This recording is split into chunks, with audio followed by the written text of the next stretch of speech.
Après une belle victoire contre Dortmund, le PSG doit écraser Marseille. Enfin, restons calmes, doit confirmer contre Marseille. Restons, ne passons pas déjà au pronostic. On voudra une belle victoire pour ce Classico dimanche soir, bien sûr, ne le manquez pas. Pour en parler, j'ai le plaisir d'être avec l'inépuisable Arthur. Est-ce que ça va?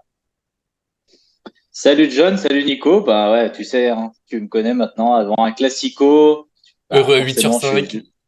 bah ouais, je vais parfaitement bien et bah j'irai encore mieux après la belle victoire que je vais pronostiquer, j'espère. Évidemment, évidemment. Il y a tout un jeu. On vous en reparlera sur les pronostics. Il y a tout un truc qui s'est mis en place.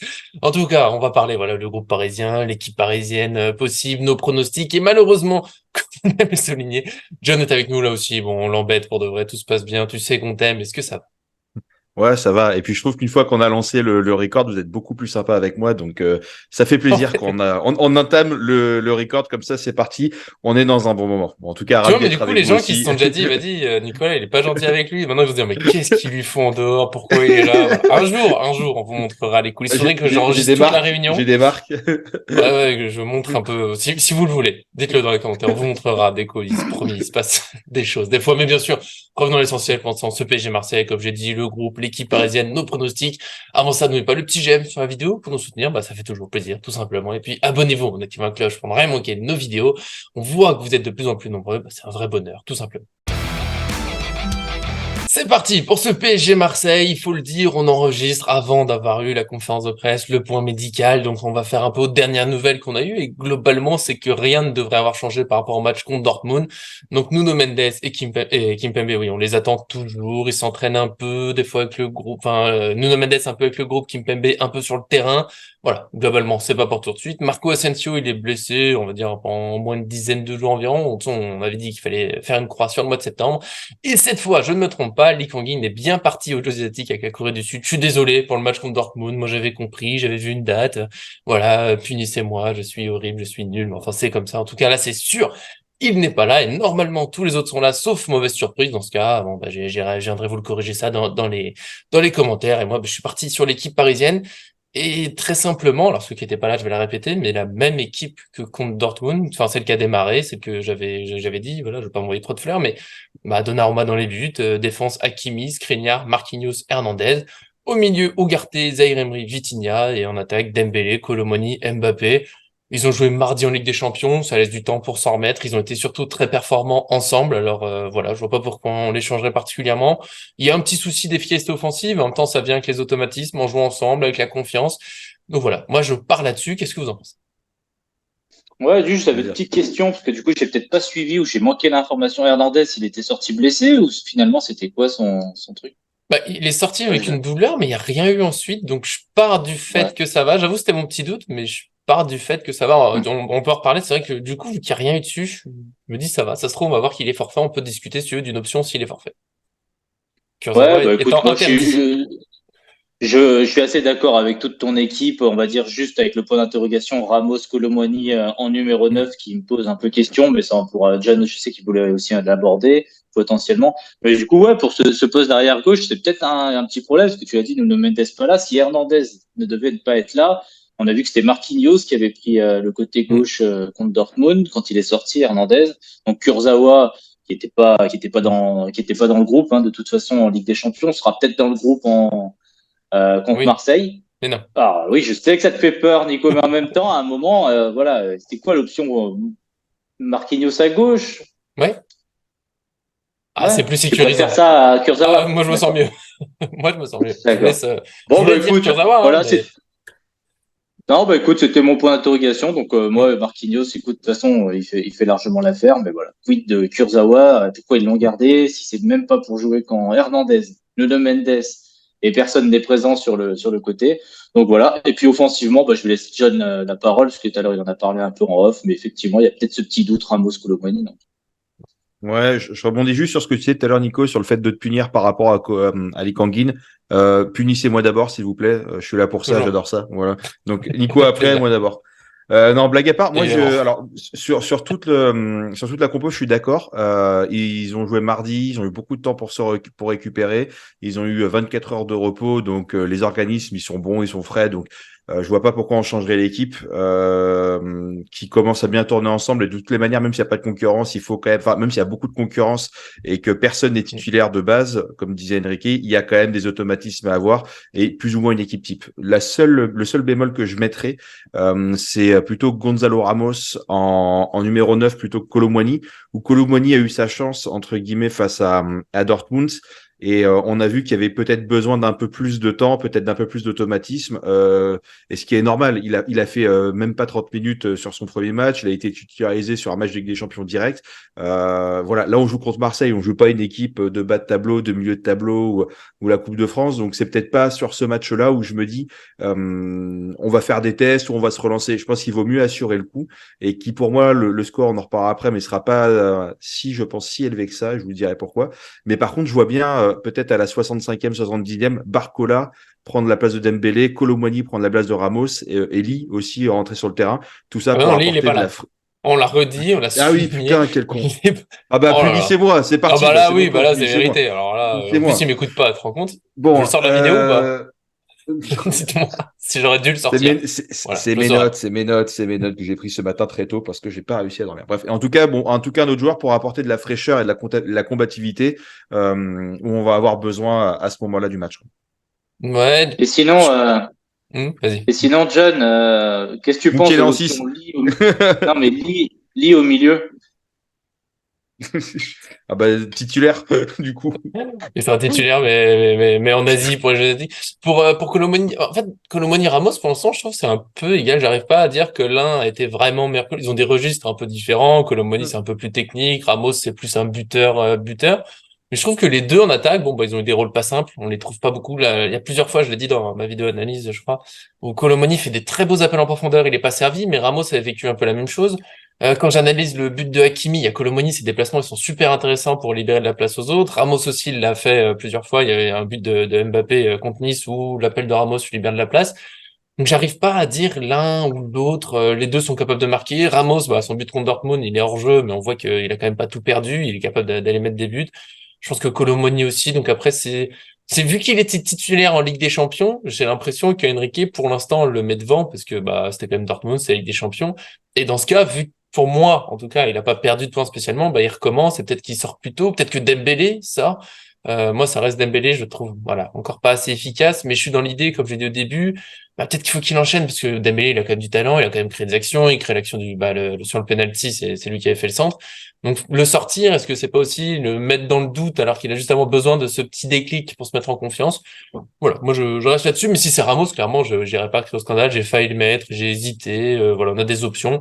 Arthur, je te laisse répondre un petit peu à nos arguments.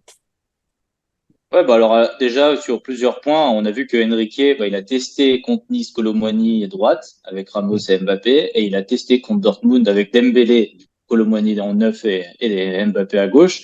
On a vu clairement que son entrée contre Nice était plus intéressante que son match contre Dortmund. Alors pas les mêmes adversaires, pas la même compétition Ouais. évidemment, donc on va pas tirer de conclusion trop rapide. Mais c'est vrai que du coup, on l'a vu centrer, faire une passe décisive contre Nice en très peu de temps de jeu et finalement être un peu inefficace avec pratiquement un match plein. Donc oui, bon après l'option, en fait c'est l'option Dembélé qui pose problème parce que Dembélé il est tellement extraordinaire sur les premiers appuis, les premiers dribbles, la percussion, Mm. l'avancée du ballon dans plein de situations et tellement inefficace, on va dire, bah, dans le dernier geste, dans la dernière passe, dans le dernier tir, dans le dernier geste, parce que même des fois c'est un crochet qui est complètement raté alors qu'il vient de faire 6 crochets incroyables juste avant. Donc voilà, c'est très difficile. C'est vrai que je trouve que l'équilibre le plus parfait dans une attaque, c'est avec un vrai numéro 9 à la Gonzalo Ramos, surtout qu'on connaît le gaillard, il est intéressant. Mais dans un PSG Luis Enrique, on a vu que la meilleure option en 9 pour l'instant, c'était Marco Asensio. Donc, il n'y a pas de vérité absolue pour l'instant. La seule chose, comme l'a dit John, c'est qu'il faut que Colomani prenne du rythme. Ça, c'est inévitable. Et dans mes pronos, j'aborderai encore l'attaque sur un autre point, parce que du coup, c'est en lien avec mon prono. Wow, wow. Il veut lancer les pronos. Est-ce que John, tu veux répondre brièvement avant tout ça? Parce que Arthur Très, nous a très, teasé Vas-y. Non, non, très rapidement, je mets pas Kolo Muani ou Ramos au-dessus de l'un de l'autre. Pareil pour Marco Asensio, je pense que c'est, enfin, même si Marco Asensio c'est un joueur un Mm. peu différent, c'est juste que moi je dis, je vois Gonzalo Ramos parce qu'il a eu plus de temps de jeu et que là, on n'est pas face à un match quelconque, on est face à un classico et en fait, on ne peut pas perdre ce type de match. Donc, je vois plus la personne qui aujourd'hui a le plus de rythme dans le Paris Saint-Germain et qui aura le plus d'automatisme dans cette équipe et qui, pour le moment, c'est Gonzalo Ramos. C'est juste pour ça et pas du tout une question de niveau ou voilà, les deux, pour moi, les deux, ils sont vraiment kiff-kiff pour le moment. Il n'y en a pas un qui se détache plus que l'autre. Mais il y en a un qui a joué. Ouais. Tu vois, je peux redire que du coup, Colomoni, tu vois, il a joué la Ligue des Champions. Donc peut-être que dans l'idée d'Enrique, il va enchaîner. Enfin bon. Moi, je retiens de cette grande incertitude qu'on a, et ça faisait longtemps qu'on n'avait pas eu une grande incertitude sur l'équipe parisienne avec nos chers Galtier, Pochettino, c'est qu'enfin, on a des choix et un entraîneur, qui a des idées, il se passe des choses, donc on verra. Et on verra pour Hernandez, c'est l'interrogation. On en parlera dans les commentaires quand on saura s'il est là ou pas, mais Kurzawa, moi, je redis, c'est non. Par contre, là, c'est oui, tout de suite, pour les pronostics. Vous m'avez donné envie, tous les deux. Il y a John qui a l'air d'être presque défaitiste, et vous verrez mon prono, j'ai du mal à comprendre pourquoi. Il y a Arthur. Alors, je vous le dis, déjà, avant la vidéo, il m'a dit, je vais faire quelque chose que je n'ai jamais fait. Et là, moi, après toutes ces vidéos avec Arthur, j'en ai vu des pronos, j'en ai vu des folies. Et c'est pour ça que c'est lui qui parlera en dernier, parce que je l'attends, voilà, on a un petit jeu, j'ai essayé de pronostiquer son prono, on verra comment ça se passe. Pour l'instant, c'est John. Pourquoi tu nous fais croire que le PSG va perdre? Alors, j'ai pas dit qu'il va perdre. Moi, je les vois Non, gagner. mais faut un peu de Non, drama, tu vois, faut du... 10-0 pour Marseille, voilà, au bout d'un moment, c'est comme Aïe, ça, c'est à aïe, jamais les premiers, donc au bout d'un moment, aïe, non, mais blague à part, vas-y. nous, on a joué deux jours plus tôt qu'eux, donc on sera plus frais, c'est une évidence. Moi, Mhm. je vois, voilà, pour pas mettre enfin, pour spoiler direct, moi, je vois un 2-1 pour Paris avec un but de casquette à la fin du match pour Marseille ou sur une erreur défensive. Mais bon, on sera au parc dans un contexte favorable, on est plus frais que Marseille qui a joué quand même un match compliqué contre l'Ajax, qui est quand même pas une Mhm. équipe de nul non plus. Mais en fait, je vois Marseille avec les organismes un peu fatigués et tout ça, jouer à 25 derrière. Ils sont tous derrière, limite ils ont mis des supporters dans les cages pour blinder le truc. Et en fait que, mis à part des coups de pied arrêtés ou des frappes de loin, on aura du mal à se faufiler en fait dans la zone de vérité. Et les frappes de loin, même si ça va mieux, c'est quand même pas non plus notre grande spécialité, mais ça va venir avec le temps, mais ça va, voilà. Et aujourd'hui, les coups de pied arrêtés, depuis combien de temps on n'a pas marqué dessus, quoi. Tu vois, sur un corner, sur un beau coup franc, que ce soit direct ou avec une tête de, je sais pas, d'un Danilo, d'un Marquis, etc. Ça fait longtemps. Donc, on n'est plus aussi clinique dans ces choses-là qu'on avait pu être à l'époque. Et c'est pour ça que je pense qu'on aura du mal à passer un rideau, enfin, ultra défensif où ils vont jouer tous derrière. Et voilà. Et c'est pour ça que, voilà, 2-1, je pense qu'on va 2-0 pour le match. On maintient le truc et tout ça, c'est cool. Et à la fin, un vieux but à la con, une vieille frappe de loin ou une faute défensive d'un de nos défenseurs centraux. Et puis finalement, le petit but à la con qui arrive à la fin. Bon, si on prend les 3 points, c'est une victoire quand même, c'est cool. Mais moi, je pense que Marseille la jouera ultra défensive. Alors, je comprends. Euh, Mm. Ça va peut-être être dur de marquer. Marseille va sans doute jouer défensif, mais j'ai vu Dortmund jouer plutôt défensif contre nous et prendre quand même beaucoup d'occasions. Pour moi, c'est juste une question de déclic dans l'efficacité parce que il y a des actions, il y a des belles, il y a eu un poteau, il y a Dembélé qui doit trouver les buts. Nos buteurs, que ce soit Colomani ou Ramos, vont finir par mettre des buts aussi. Donc moi, je suis allé jusqu'à 5-0, j'avoue, parce que en fait, c'est les mêmes arguments que toi au début, c'est que nous, on a eu du temps, on est au parc et je vois pas le PSG se relâcher au parc là sur ce match. Après, il y a une semaine jusqu'à Clermont, c'est le match. En fait, c'est tellement le match pour, tu sais, confirmer le match contre Dortmund, se resserrer encore le lien avec les supporters. Pour moi, ils vont mettre le maximum. Et Marseille, ils sont fatigués. Puis j'ai vu des morceaux du match contre l'Ajax et ouais, Marseille, je trouve ça pas très fort, j'avoue. Défensivement, il y a quand même des petites folies. Même si je joue très défensif, j'arrive pas à imaginer qu'on trouve pas d'espace, parce que justement, je trouve qu'on s'est déjà pas mal amélioré. Après, peut-être que je suis un peu fou, et c'est là qu'on va savoir qui est le plus fou. John, moi, Arthur, vas-y, donne-nous ton prono, et après, on réagit un petit peu tous ensemble. Ouais, je crois que vous avez déjà pris un peu tous mes arguments, mais évidemment, Marseille a joué 48 heures après, match compliqué, s'est pris 3 buts, Marseille vit une crise qu'il n'avait pas vécu quand même depuis pas mal d'années, etc. Remise en question, des interviews lunaires du président, démission de l'entraîneur, ou en tout cas, je sais pas trop où ça en est parce que je m'intéresse pas. Après, j'avoue, je regarde pas trop les matchs de Marseille parce que bon, j'aime C'est pas dommage. m'ennuyer. Moi, j'aurais Euh, aimé match un peu de ouais, l'Ajax, en fait. C'est pour ça. ouais, non, mais là, Mais voilà, oui. c'est compliqué de me prendre pour passion parce que voilà, tout le monde sait. Entre mon optimisme légendaire et bien sûr mon brin de mauvaise foi, j'ai fait un petit édito sur Warren Zaïre Emery. C'est un joueur qui est très précis quand il tire, mais il tire pas. J'ai noté que Gonzalo Ramos avait très envie de marquer, on l'a vu. Dembélé, Kolo Muani, c'est flagrant leur envie de marquer. Mbappé, personne peut me faire croire qu'Mbappé contre Marseille dans sa dernière saison, il y a bientôt le Ballon d'Or, le trophée FIFA, tout ce que vous voulez. Il va pas aller tenter le gros match contre Marseille, ça j'y crois pas aussi une seconde. Et puis bah voilà, on a Vitinha qui tape les poteaux, qui fait des frappes et qui est pas loin de marquer. Et autre élément à prendre en compte, on a des défenseurs qui n'ont pas marqué depuis très longtemps, hein, Marquinhos, Skriniar qui passe toujours à côté du ballon. Voilà, on a Danilo quand il rentre. Bon bref, on a beaucoup de joueurs qui tentent de marquer, mais peu de buteurs. On a que Mbappé, grosso modo, qui met des buts. Et du coup, bah, pour moi, il y a le déclic. Tu l'as dit, Nico, tu m'as piqué mon argument.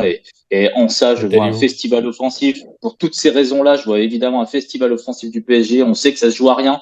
Des fois, c'est une ou deux occasions qui rentrent très vite dans le match pour que ça s'emballe. Donc, je suis parti sur un score de 7-2 pour Paris. Ah, j'ai mis 7-1. J'ai pronostiqué 7-1 ton prono. Ah, je suis déçu. Parce que pourquoi? Bah parce qu'en fait, pour moi, le déclic, voilà, on l'a déjà dit sous Galtier, le déclic, il se joue souvent à pas grand-chose. On l'avait vu notamment dans le match contre Lille, le 7-1, où en fait, il suffit que Paris soit plus efficace, parce qu'on l'a vu contre Dortmund. Voilà, les scores sont peu flatteurs par rapport à ce qu'il aurait pu avoir en réalité. Des poteaux, des actions, des occasions mal jouées, des contre-attaques qui ont été mal jouées. Et moi, je suis assez d'accord avec Nico. Peu importe comment Marseille va jouer, je vois Paris plus fort, tout simplement sur un match avec plus de repos, avec plus de certitude. Une ambiance à Paris qui est aussi largement meilleure. Vitinha, meilleur homme du match en Ligue des Champions, ce qui n'est pas rien, hein, voilà, pour son ascension. Jamais on aurait dit ça l'année dernière. Et je trouve que pour toutes ces raisons, avec un Ougarté, on l'a vu encore ultra précis. Ouais. Par contre, pour que ce 7-2, il voit le jour, évidemment, j'ai été un peu long et je suis désolé, mais bon, c'est contre Marseille, donc tant pis pour vous. Faut expliquer, pour que ce 7-2, il voit le jour, à mon avis, il faut que tout s'aligne. Et évidemment, c'est pour ça que je fais ce prono, c'est parce que j'ai l'impression que cette fois, Warren Zaïre-Emery, ben voilà, qui apprend très vite, va aussi tirer. Et quand il tire, je crois qu'il est à un gros taux de réussite, en tout cas des tirs cadrés. Et quand il cadre, en général, il marque. C'est dommage qu'il le fasse pas. Mais surtout, en priorité, je vois Mbappé marquer contre Marseille. Je vois Dembélé, Ramos et Kolo Muani aussi faire un gros match. Parce que bah forcément, on parlait de ce nouveau PSG un petit peu très parisien, plus parisien, même si Ramos n'en fait pas partie, puisque voilà. Mais on sait que la communauté portugaise à Paris, elle est grande. On sait que c'est tous des joueurs qui ont très envie de marquer leur premier but. Et je me dis, bah, quel est le meilleur moment pour le faire que dimanche soir au Parc des Princes, voilà, et célébrer devant Nicolas. En plus. Mais ils savent que je suis là, hein, donc ça les motive. Lucas Hernandez, du coup, il est combien de CSC, lui, à ton avis, hein, en tant que Marseillais? Non, mais il a mis ça. Non, je rigole. Non, mais par contre, ce qui est vrai, c'est que Ougarté, qui est un énervé au possible et voilà, qui est au PSG maintenant, et je pense qu'on lui dit c'est le rival historique de Paris, il va vouloir tous les bouffer les uns après les autres.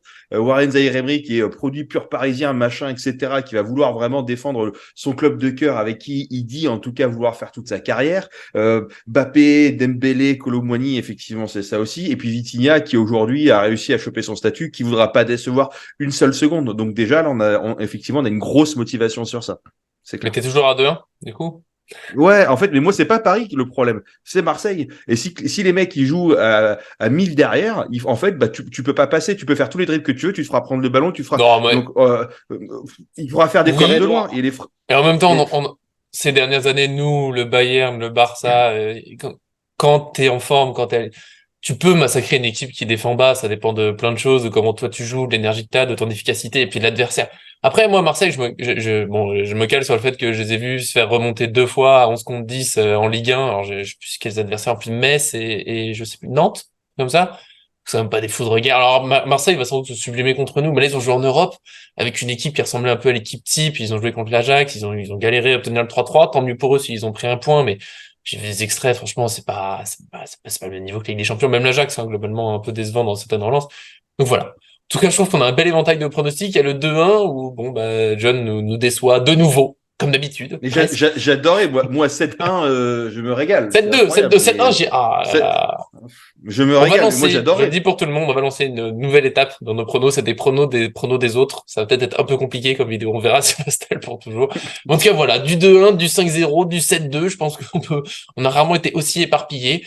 J'espère que vous, bah, bien sûr, vous nous donnerez vos pronostics, on verra un peu où ça se situe. Pas sûr qu'il y ait beaucoup de gens du côté de John, mais on sait jamais. Je sais qu'il y a des gens très prudents, je le comprends aussi. Les classicos, pour de vrai, c'est toujours très dur à pronostiquer, ça peut partir un peu dans tous les sens, on le sait, on l'a déjà vu. En tout cas, c'était un plaisir, un bonheur de préparer un peu ce match voilà, on est pressé d'y être, je suis pressé d'être au Parc des Princes, on va pas se mentir. Merci à ceux qui sont venus avec moi aujourd'hui, surtout Arthur, les débuts de Wissam.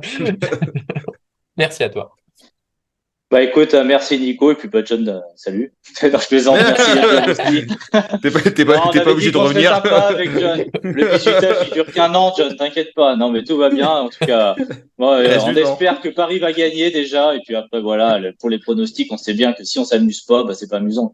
Oui, voilà, on se fait plaisir, on s'amuse. Et puis, quand même, je le dis, hein, John, t'as repris pour 6 mois de bisutage parce que je l'ai dit dans le point sur le groupe que Lee n'était pas là. Tu l'as quand même mis dans la compo après. Arthur l'a fait une fois, ça a été terrible, on a failli se séparer. Donc fais attention à toi, mais merci d'être venu. Mais avec plaisir. Mais j'ai fait les notes très tôt ce matin vers 7h et du coup, j'avoue Donc que... Et en en plus, plus, t'as fait surtout que des fausses notes. Non, j'ai fait des fausses notes, je t'ai pas écouté, non mais c'est vraiment pas bien. Donc écoutez, Ouais, moi ce que je propose c'est qu'on puisse me muter pendant un certain temps. Mettez dans les commentaires si combien de j'ai le temps on me droit. mute. Et Ouais, ouais, c'est ça exactement. Bon, en tout cas, c'était cool d'avoir été avec vous et puis très très hâte d'être à dimanche pour voir les champions quoi. Et là, ça ferait oui. voilà, c'est Pour le de match, je vrai. pense. Et voilà, ça fait partie des matchs qu'on attend vraiment toute l'année quoi. Ouais, ouais, oui, je serai au Parc des Princes. C'est aussi pour ça que Avalanche de but, allez, le plaisir, le bonheur, je sais que j'y retourne pas avant un moment après, parce qu'il y a pas de match au parc pendant longtemps, et puis bon, les détails, tout ça. En tout cas, voilà, on espère un gros match, on espère un débrief avec beaucoup de sourires. Que John n'ait pas le bon score, ça serait trop pénible maintenant que nous on allait avec beaucoup plus de buts. Puis bien sûr, abonnez-vous pour rien manquer, le petit j'aime comme d'habitude, les commentaires, nous ça fait plaisir. Profitez du match. Merci à tous ceux qui nous suivent et à très bientôt sur cette chaîne. Ici, c'est Paris. Ici, c'est Paris.